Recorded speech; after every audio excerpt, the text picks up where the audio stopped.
Welcome back, guys. Sherry here. Rupees. Everyone needs rupees, especially early on in the game. Now, I have seen lots of videos on several different methods for making rupees, but I really haven't heard anyone mention selling apples. So we're going to make 1,200 rupees over and over again, selling 100 apples, and we're going to do it right now.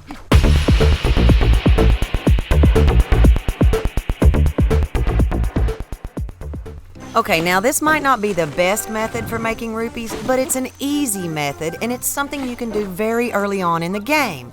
Apples are scattered all over Hyrule, but I'm going to show you a couple of spots where you can find lots of apples all at once. Let's start with the most obvious spot, and that is going to be Satori Mountain. If you'll look right here in this little wooded area, it is loaded with apples.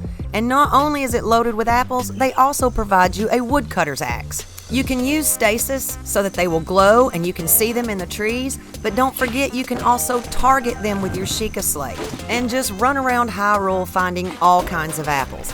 And guys, these respawn. They will actually start respawning when you leave the area. But I just use the blood moon as a good indicator after I have harvested something, and I will just return and harvest them again.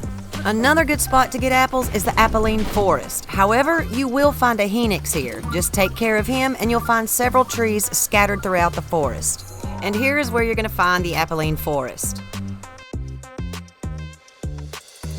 Now once we've gathered all of our apples, let's make our way to Rito Village. Now you're going to find Rito Village in the northwestern part of your map. However, you don't want to try to do this at night because we're looking for someone by the name of Junie. And she isn't here at night. She is only here during the day.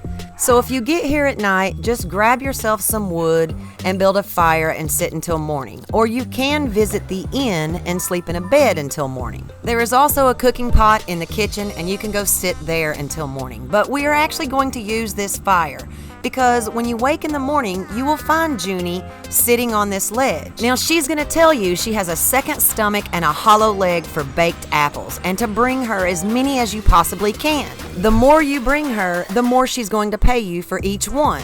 So let's just light our fire and throw the apples right on top. Now you can actually throw 10 apples at a time. But be careful here, if you throw more than 10, they will start to disappear.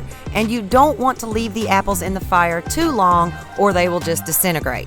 As soon as you see the apples turn into baked apples, go ahead and grab them. Now Junie is going to buy these baked apples in quantities of 10. So as soon as you have 10, you can return to Junie and she will buy them for 70 rupees.